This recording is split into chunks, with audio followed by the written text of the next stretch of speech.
memang harus ada diferensiasi kan. Setiap produk yang kita buat Iya.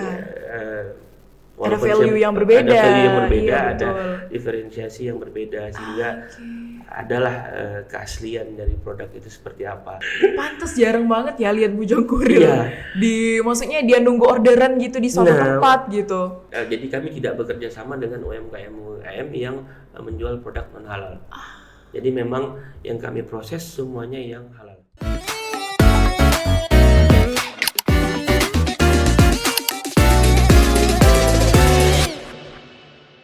Bismillahirrahmanirrahim. Alhamdulillah kali ini saya ditemani oleh Bang Rizky Ramadan. Nah, Assalamualaikum Bang Rizky. Waalaikumsalam. Gimana kabarnya hari ini? Alhamdulillah sehat. Alhamdulillah sehat. Dia senang banget kali ini Mutia ditemani oleh Bang Rizky. Kita bakal sharing-sharing di sini.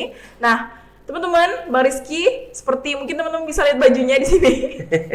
Beliau adalah founder dari Bujang Kurir. Bujang Kurir itu bisa dibilang layanan antar online ya, Bang ya. Ya, benar. Nah, tapi ini sifatnya apakah sama seperti yang itu atau dia mungkin Ada gimana bedanya, sih? ada diferensiasinya.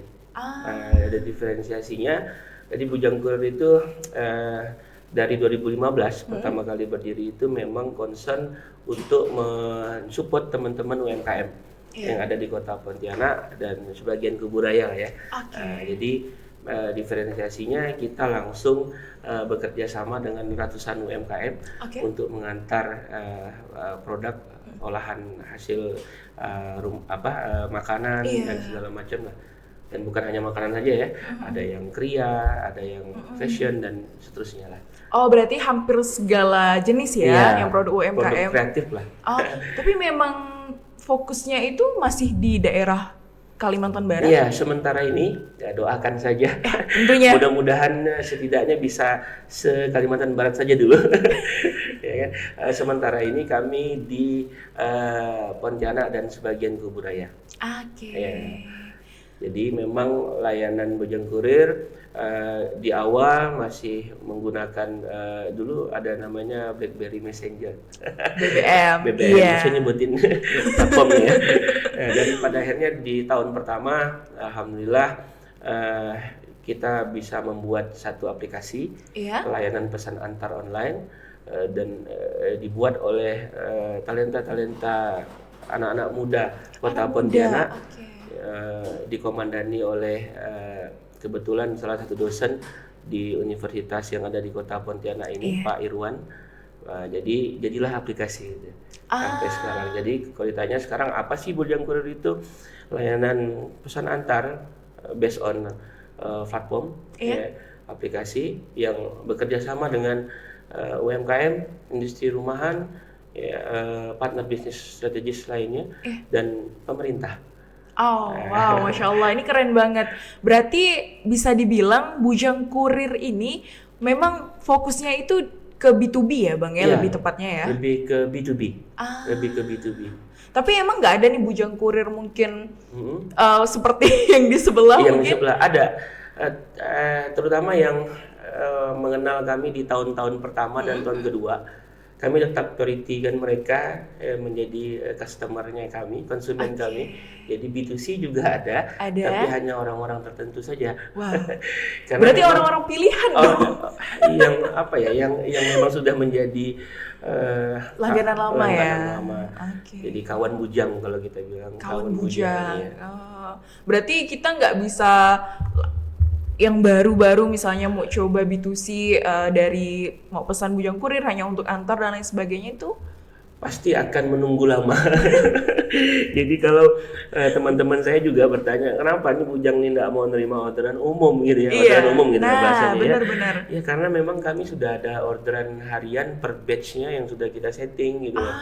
Jadinya kalau harus menghandle menerima orderan umum ya pasti akan jadi kacau tuh jadwalnya, batch-nya itu.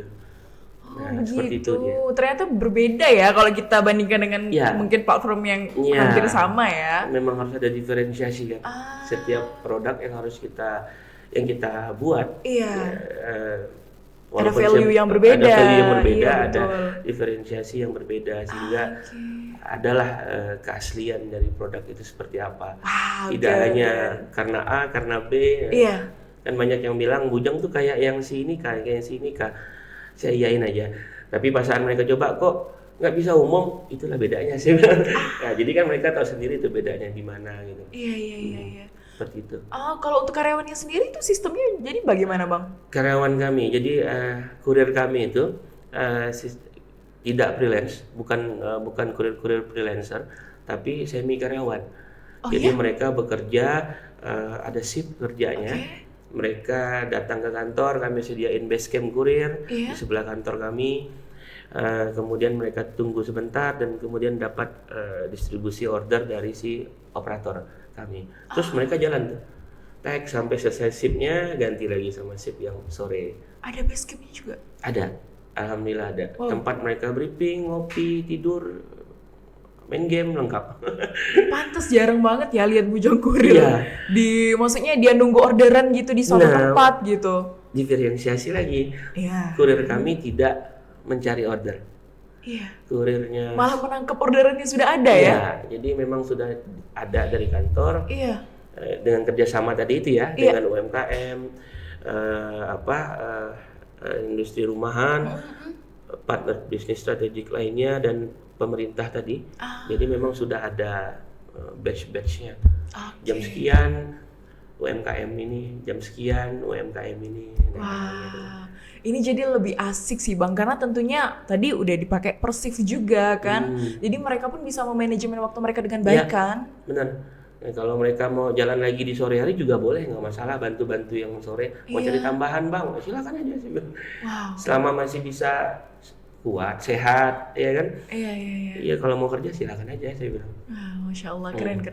Tapi abang ada singgung nih, bahwa tadi mulai dari platform BBM kan? Itu udah lama banget, berarti sekitar tahun berapa itu Bang? 2015.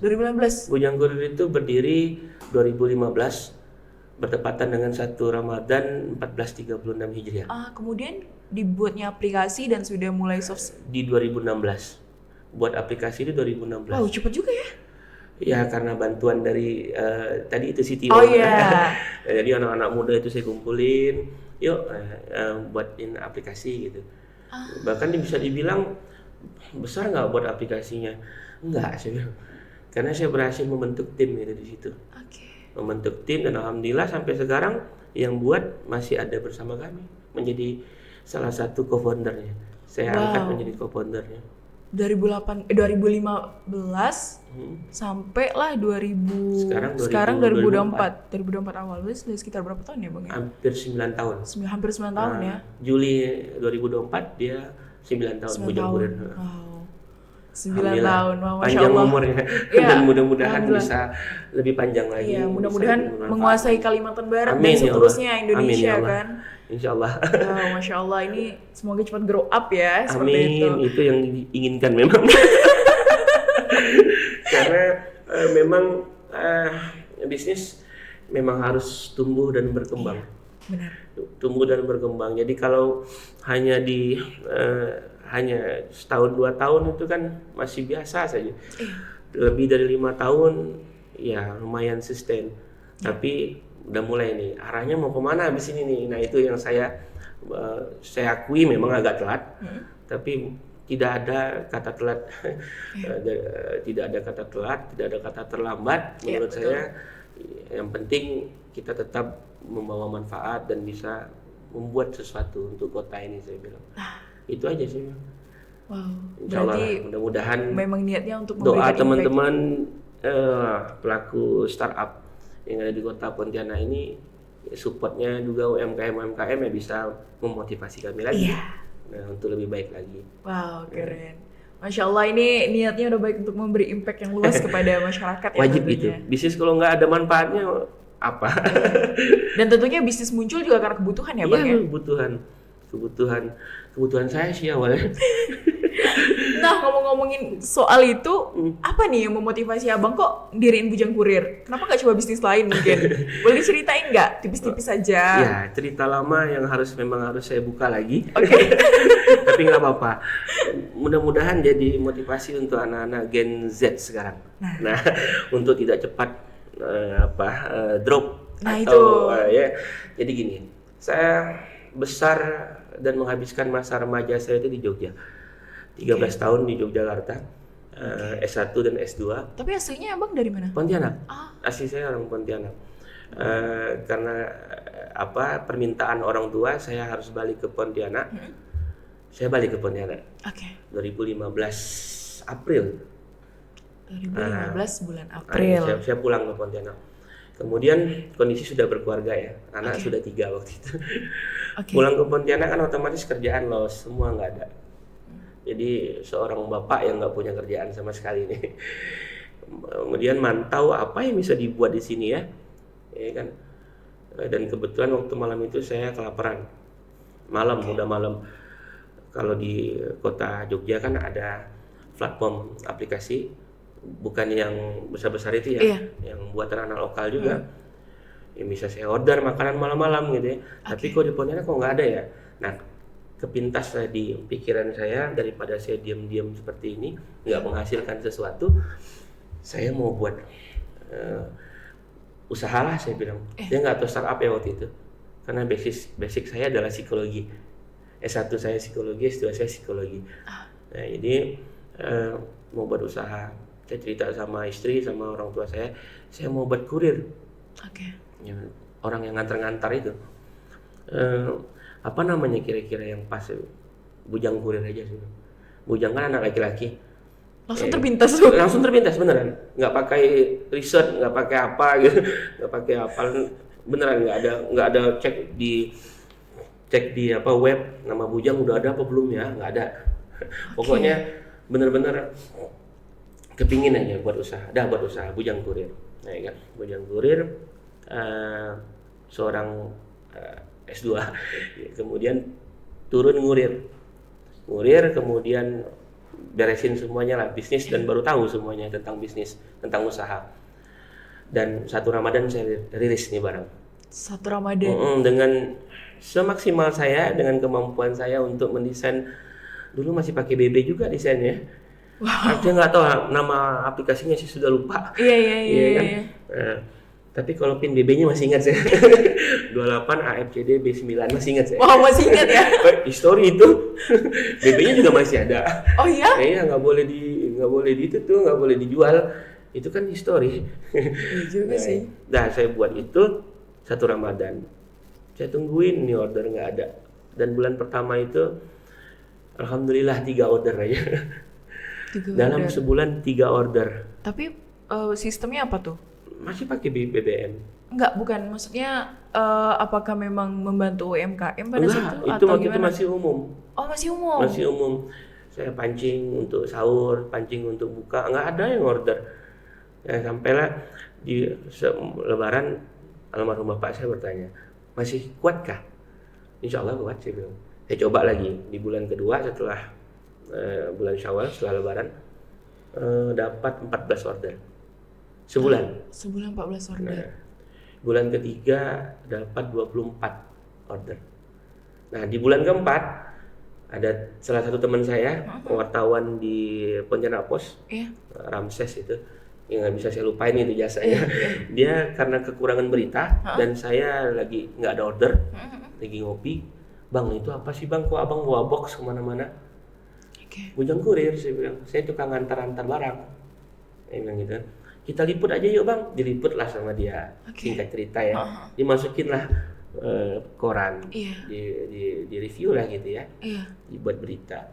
Nah, baru di bulan keempat itu naik orderannya menjadi 74 order.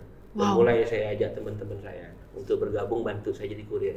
Dari 24 ke 74 orderan. Tapi itu masih B2C ya? Masih B2C. Sampai di 1 tahun pertama itu masih B2C. Di tahun kedua baru saya rubah sistem model bisnisnya. Modelnya dirubah. Saya rubah.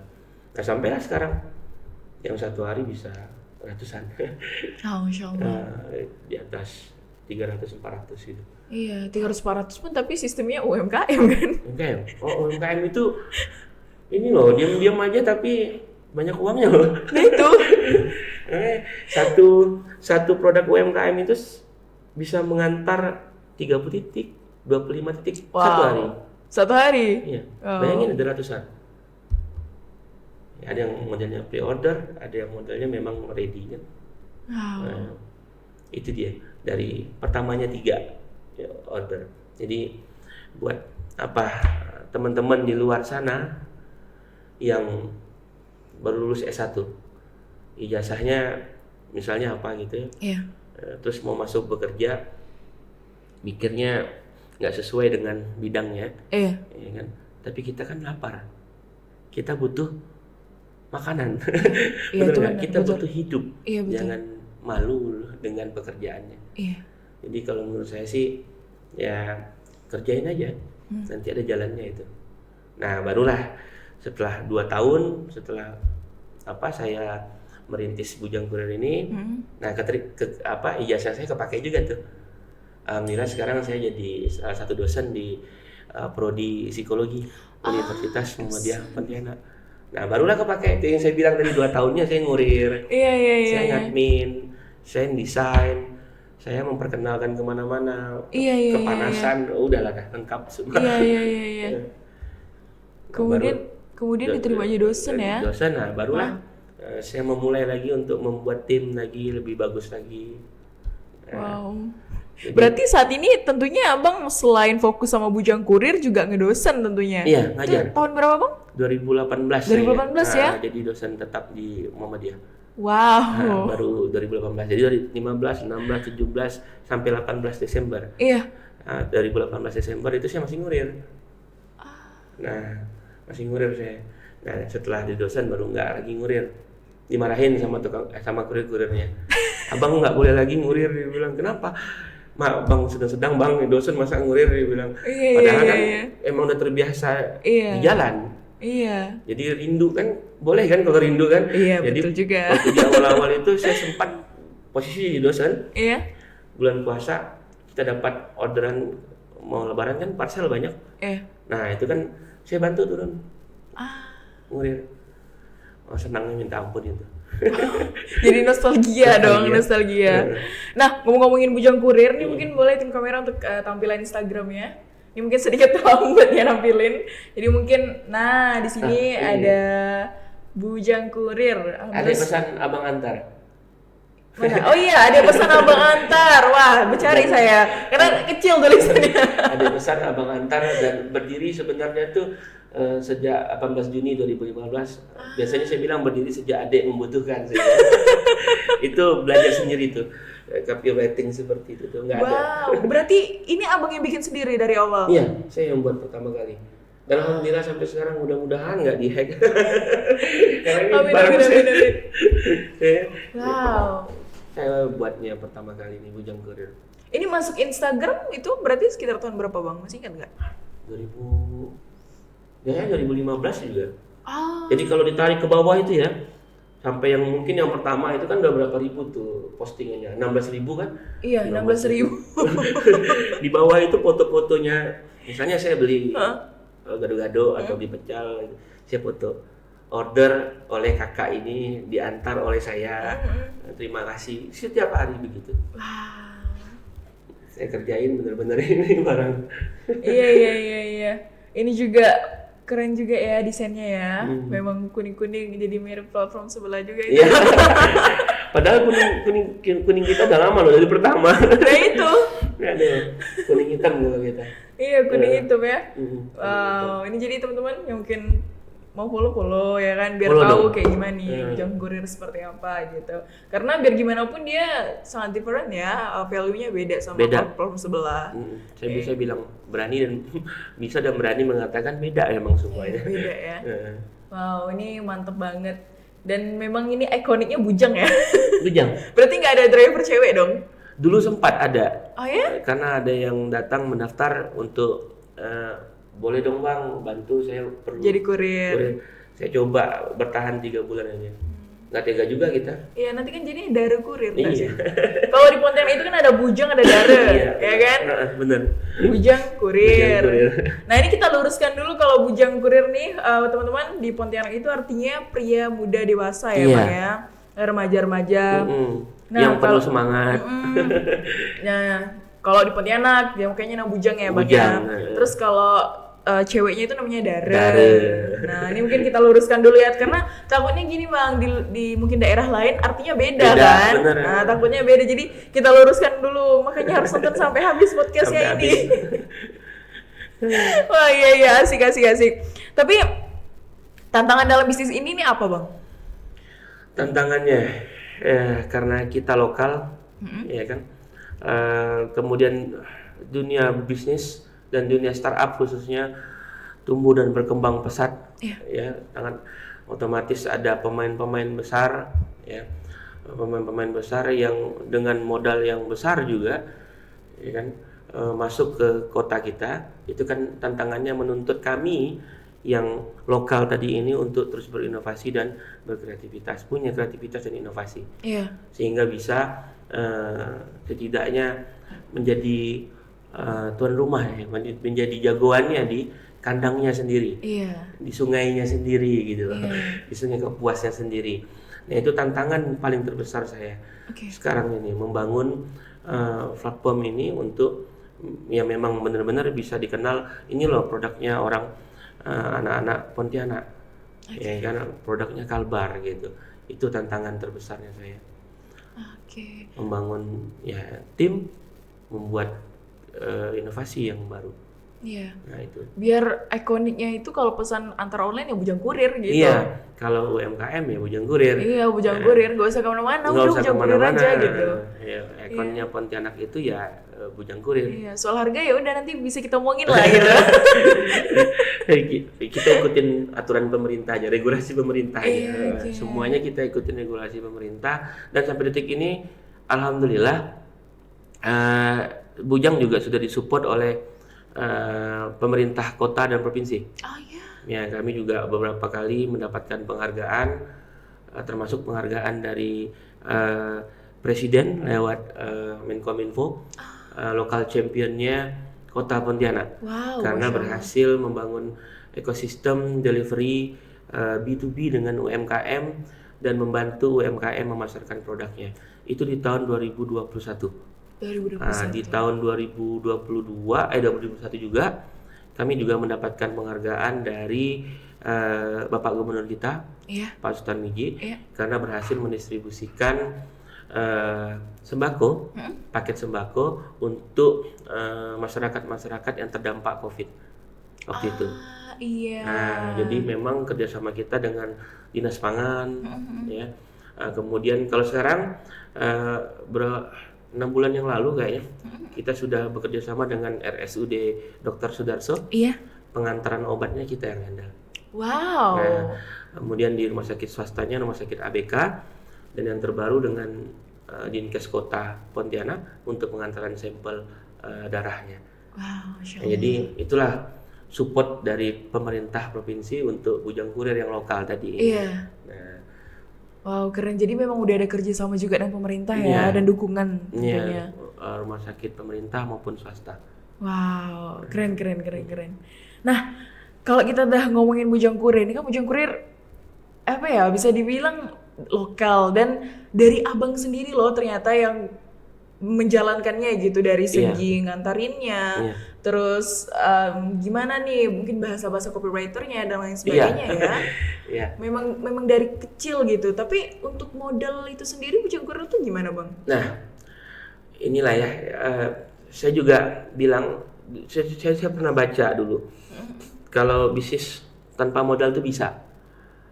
Bisnis tanpa modal itu bisa, bisa ada gitu. Saya nggak percaya dulunya. Tapi setelah saya 2015 itu merilis bujang kurir ini, saya ngerasain bisnis tanpa modal.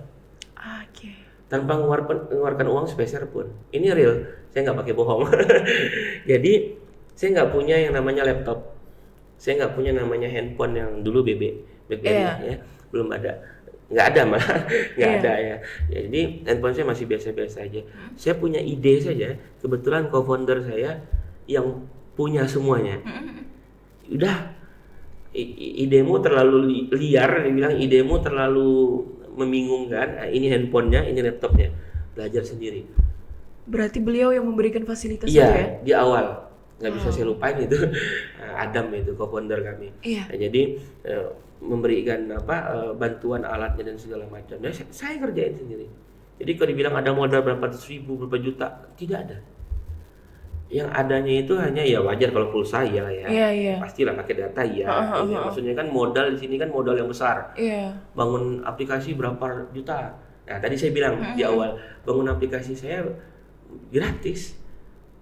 Anak-anak yang magang itu, yang di teman-teman di Teknik Informatika Untan, saya ajak ke kantor, kemudian kita ajak membangun aplikasi Bujang Kurir. Nah, tapi dikomandani oleh saya kan nggak ngerti ngoding. Betul. Saya hanya punya konsep, saya hanya punya imajinasi saya. Saya gambar-gambar, nanti habis dari sini fiturnya masuk ke sini, nanti buttonnya ke sini, tabnya ke sini, nanti munculnya seperti ini pop up-nya, gambar-gambar. Nah, ini saya kasih. Ya bisa nggak seperti ini? Wow. Nah, gitu aja dulu. Jadi kalau dibilang modalnya berapa, nggak ada. Serius, emang nggak ada. Modalnya hanya mau mikir aja, ikhtiar aja. Usaha ya tentunya. Mau usaha aja. Dan peliharalah hablum minanasmu dengan orang lain. Karena saya terasa banget itu. Karena saya nggak punya teman saya cuma satu tadi itu, si Adam. Pas pulang ke sini kan saya 13 tahun di Jogja, saya bilang.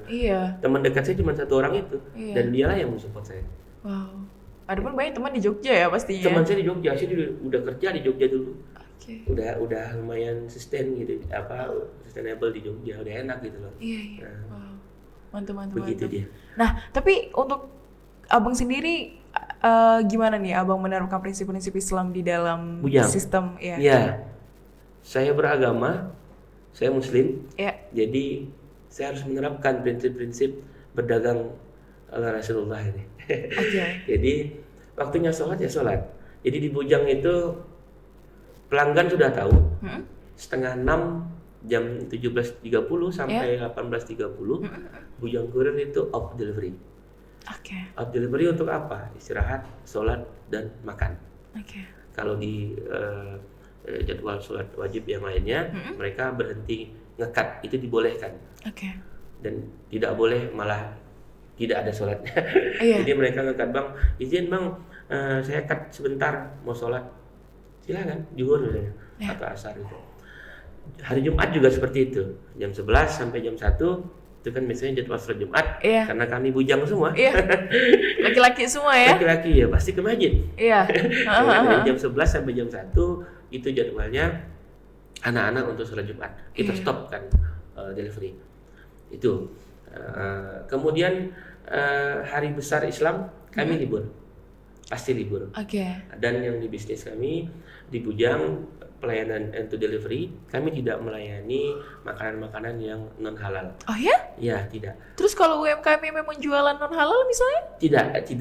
Jadi kami tidak bekerja sama dengan UMKM yang menjual produk non halal. Jadi memang yang kami proses semuanya yang halal.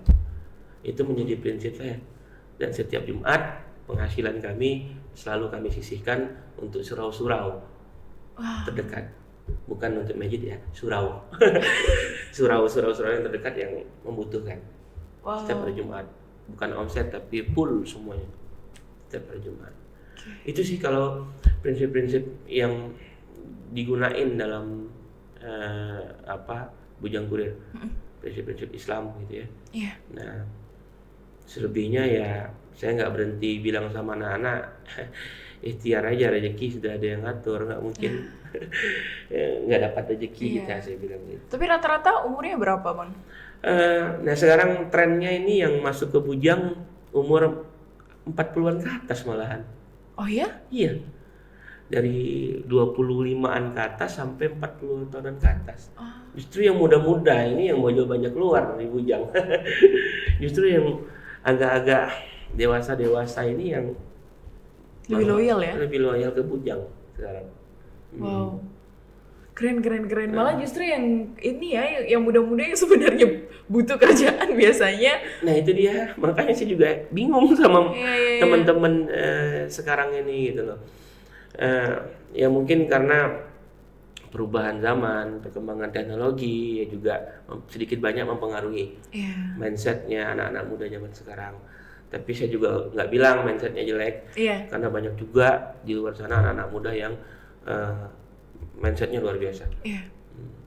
Wow, wah, ini keren banget sih dari penerapan prinsip Islamnya dari untuk tetap mendukung kewajiban para bujang-bujang, para teman-teman yang bekerja sebagai kurir juga tentunya. Karena apa ya Bang ya, kita bisa sholat tepat waktu, kita bisa, menurut saya pribadi ya Bang, itu tuh adalah sebuah privilege. Apalagi kalau misalnya kita nih bekerja kan. Saya bekerja di Qora, bekerja di bidang kurir, kemudian diberikan waktu untuk kita bisa sholat dengan tepat waktu, itu adalah sebuah privilege yang luar biasa dan nggak semua orang bisa mendapatkan hal itu. Iya, tinggal kita kembalikan ke pribadinya masing-masing. Nah, tapi di bujang memang aturannya seperti itu. Nah, termasuk juga kan kalau bulan puasa seperti itu. Yang mau tarawih silakan tarawih malam, nggak jalan juga nggak apa-apa saya bilang. Nah, walaupun itu ibadah sunnah ya, tapi kan setahun sekali. Nah, saya bebasin. Dan tarawih cuma bisa di bulan Ramadan kan ya? Bulan Ramadan kan, tapi mereka hampir semua ada yang jalan ganti-gantian, kadang hari ini tarawih, besok enggak, besoknya tarawihnya setelah selesai tarawih di kantor. Atau ada surau dekat kantor tuh. Di situlah mereka ngumpul. Wow, keren. Itu si bujang, karena menurut saya kita itu kan lagi mencari rezeki nih. Rezeki dari siapa? Sekarang kita mau ngadu nih, kok nggak ada dapat uang ya, misalnya gitu ya. Perut saya lapar loh, anak saya kepingin makan ini, butuh makan di rumah. Nah istri saya, ngadunya ke siapa? Betul. Kan kita kan lagi mau minta ini. Kalau mau dikasih ya rajin dulu dong. Berharapnya tentunya sama Allah kan Bang. Gak mungkin kita berharap sama manusia. Kan ini kan oleh fasilitasnya aja, medianya bujang gitu. Medianya bujang, tapi yang nentukan kan yang di atas. Betul banget. Oke. Nah, Bang, ini kan kalau tadi kita udah ngomongin prinsip Islam ya kan, di dalam perusahaan yang Abang bangun ini tentunya. Nah, kalau kehidupan pribadinya gimana? Ada dari belajar Qur'annya. Ini kan kebetulan di Qora kan aplikasi belajar Qur'an nih. Jadi saya juga ingin tahu udah lama.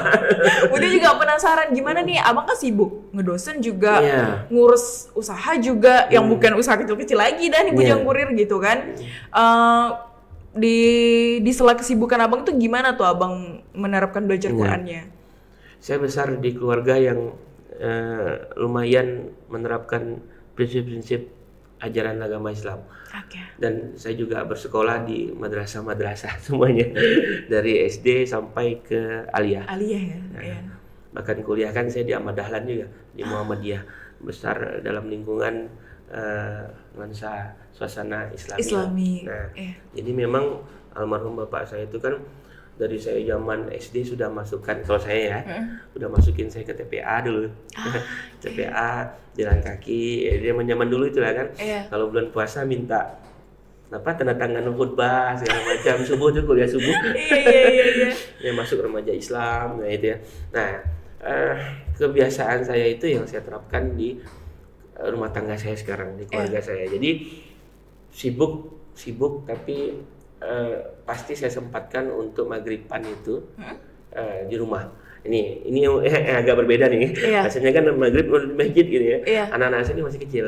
Nah, jadi termasuk yang paling kecil si Aisyah itu saya ajak untuk maghrib. Jadi saya maghrib itu pasti di rumah dan pasti saya makan malam itu di rumah. Nah, jadi makan malam itu di rumah dan saya berdiskusinya di rumah, mengenalkan mereka tentang ajaran-ajaran Islam di saat makan, setelah salat maghrib.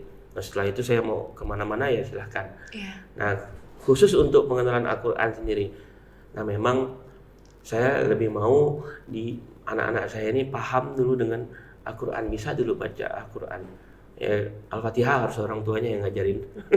Kalau surah Al-Fatihah harus orang tua yang ngajarin gitu ya. Nah, kemudian saya masukin mereka ke TPA juga.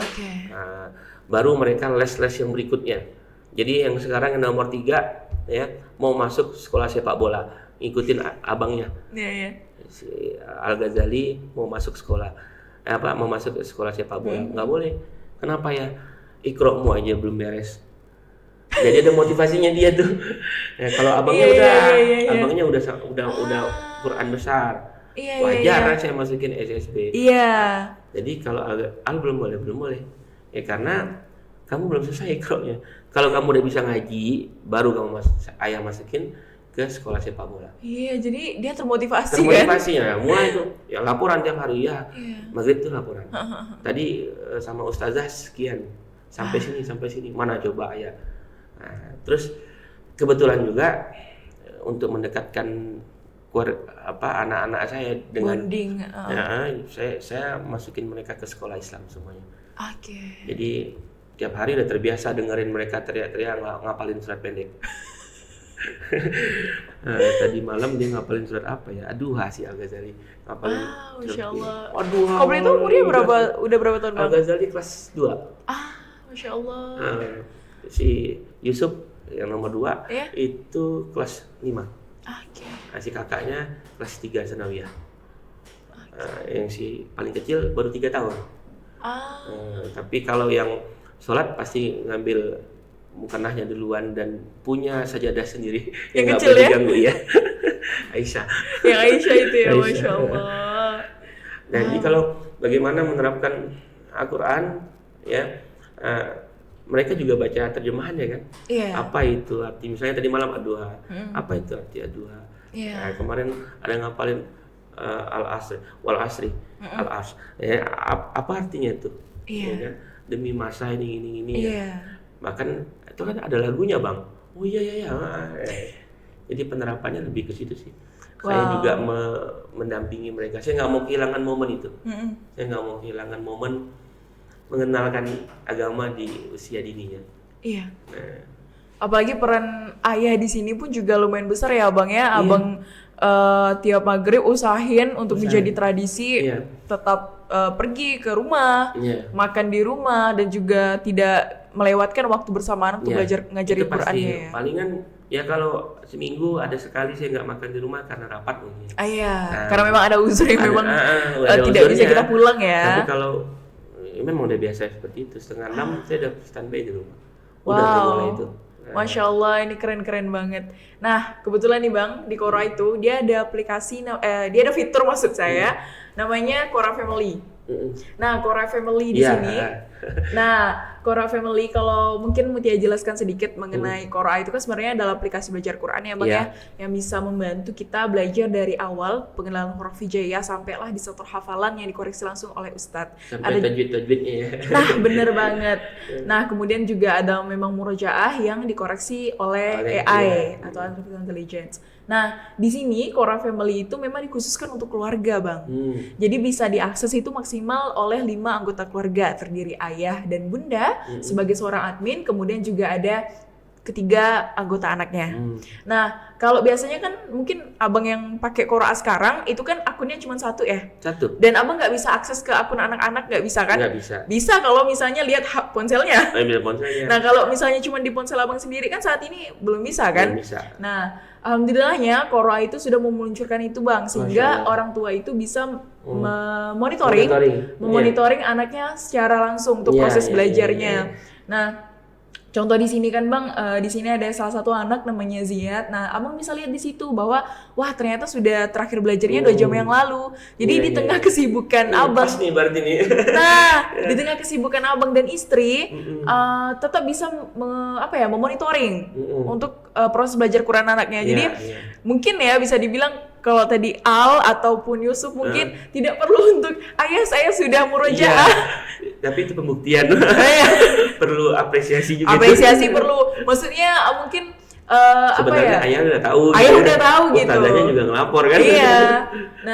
Nah kebetulan juga ada ustazahnya di sini kan bisa dibilang untuk sambil belajar ketika saat ustazah juga tidak ada atau ketika liburan juga traveling. Benar. Kemudian ya tentunya kapanpun lebih fleksibel, kapanpun dan dimanapun bisa belajar, dan abang kapanpun dan dimanapun bisa memonitoring pembelajaran Quran anak. Karena kebetulan di sini juga 3 orang anak itu bisa masuk. Jadi ibu dan ayah selaku admin di situ bang, yang bisa melihat akses ini. Jadi akses ini hanya bisa diakses oleh ayah dan bunda saja selaku admin. Nah, antara anak misalnya Al punya ponsel atau Yusuf punya gitu kan, itu nggak bisa tuh dia ngelihat. Dia cuma bisa fokus sama belajarnya doang. Jadi memang value untuk monitoring. Tapi ini Al-Quran apa ada ikronya, Mutia? Nah, kalau untuk sistem belajar di Qur'a ini kan bang, kalau ikro kan memang adalah sebuah beda kan, dia memang ada alif batanya gitu kan. Tapi kalau Qur'a ini kan memang dia belajar Qur'annya kan dari huruf hijaiyah bang. Kita pakai metode Maisura, kalau saya mungkin tidak salah, mungkin nanti teman-teman Qur'a bisa koreksi. Kalau tidak salah namanya metode Maisura bang. Nah, di mana itu memang kita ngenalin huruf hijaiyahnya secara langsung. Kemudian ada bisa nulisnya juga, bisa nulis kemudian dikoreksi, kemudian ada pengoreksian AI juga. Nah, seperti itu, dan insya Allah lengkap banget. Mungkin setelah ini bisa kita. Saya akan coba nanti. Iya, bisa kita coba untuk. Biar lebih seru lagi kan. Betul banget. Biar lebih seru lagi untuk itunya. Karena selama ini kan kalau bicara ini saya jadi teringat sama salah satu aplikasi juga yang bisa memantau. Aplikasi yang bisa memantau yang khusus family ya. Family link ya, memantau si anak saya lagi install apa ya hari ini. Dan saya kasih batas kan untuk penggunaan ponselnya. Biar nggak adiksi dan nggak kecanduan sama ponsel. Nah, kalau menurut tanggapan abang bagaimana?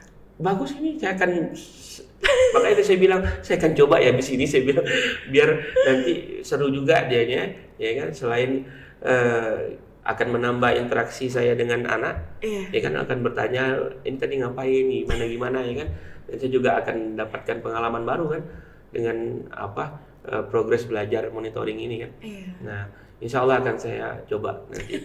Kalau install aplikasinya udah lama ya. Udah lama. Tapi untuk lebih spesifiknya enggak. Karena kebetulan Qur'a Family baru sih bang. Itu kalau mungkin tidak salah sekitar 2 atau 1 bulan yang lalu kami munculkan ini value baru yang dimana memang orang tua bisa memonitoring untuk proses belajar Quran anaknya. Bisa tahu durasi dia ngaji berapa lama. Iya, betul banget. Dan itu dikoreksi oleh AI tadi ya? Iya, AI dan juga Ustadz bang. Oh iya? Jadi kami itu memang sistemnya murojaah, namanya murojaah itu memang lewat AI dulu. Kemudian setelah itu baru sama Ustadz. Nah, kalau yang perempuan sama Ustazah, yang laki-laki nanti sama Ustadz.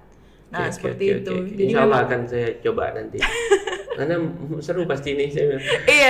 Iya, karena apa ya bang ya, kita tuh juga ada bisa nulisnya, terus memang belajarnya pun dari dikoreksinya juga per makhrijul huruf. Setelah itu juga untuk pengoreksiannya juga untuk pena hijaiyah dari alifnya. Jadi alifnya A-nya udah benar belum nih bacanya, itu nanti dikoreksi juga. Dia bacanya A apa A gitu ya.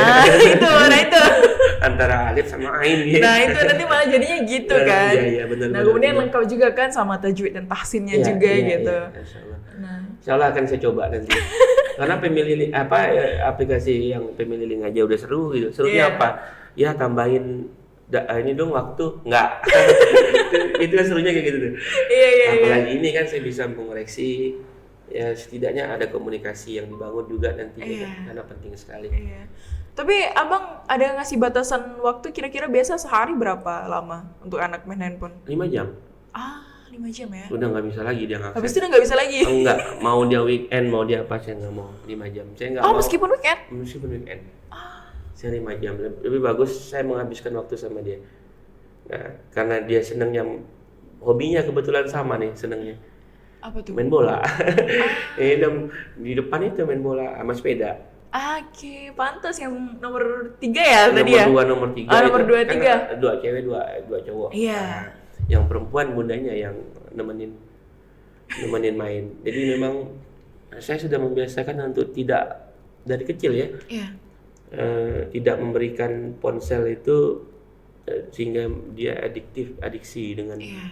Ya, karena kan saya juga belajar psikologi kan. Bagaimana nanti pengaruh handphone itu terhadap tumbuh kembang kognitifnya seorang individu, apalagi anak ya. Nah, saya batasin. Oh, jadi memang anak kecil juga nggak boleh terlalu banyak ya? Iya Bang, dong. ya? Tapi itu 5 jam, maksudnya 5 jam non-stop di 5 jam itu atau satu hari dibagi-bagi? Keseluruhan 5 jam. Jadi kan dia sudah bisa memanage waktunya. Iya. Kalau pakai langsung 5 jam, habis dong. Iya, betul. Makanya dia pakai 1 jam dulu, penting. Iya. Habis itu dia istirahat, kan itu kan nggak kehitung tuh. Iya. Saat dia ngidupin lagi, baru kehitung lagi. Ya, kan iya, akumulasi. Iya, betul. Wah, keren. Gitu caranya. Nah, dari situ kan kebangun juga komunikasi. Bagaimana dia juga berargumentasi sama dia, kenapa saya harus memberikan tambahan waktu. Iya. Dan juga bisa memanajemen waktunya, seperti Abang bilang tadi ya. Kalau si kakak kan yang paling gede, alasannya tugas. Ya kan pasti tuh. Iya. Sampai jam 8 masih minta hidupin, jam 9 masih minta tambah waktu. Mana tugasnya? Ini, ayah temenin. Kan nggak bisa bohong dia. Iya. Oh benar tugas saya, ayah tambahin tapi di samping kamu. Mana tugasnya? Saya liatin sambil nonton TV. Jadi tuh masih ngerjain tugas masih. Wow, menarik. Gitu sih kalau saya. Keren. Jadi memang dari awal memang sudah dikenalkan dengan Al-Quran ya Bang ya. Tentunya memang ibu dan ayah harus bekerja sama. Oh pasti itu untuk menciptakan generasi seperti itu. Wow, Masya Allah, keren. Mereka akan muncul kalau lingkungannya lingkungan intinya nggak ngedukung, nggak menunjukkan, nggak menjadi role model, nggak memberikan contoh ya. Nggak memberikan contohnya. Ya. Oke, Bang, mungkin ini last question ataupun closing statement. Mungkin apa ya? Karena hidup ini tentunya kita akan mengalami sebuah cobaan.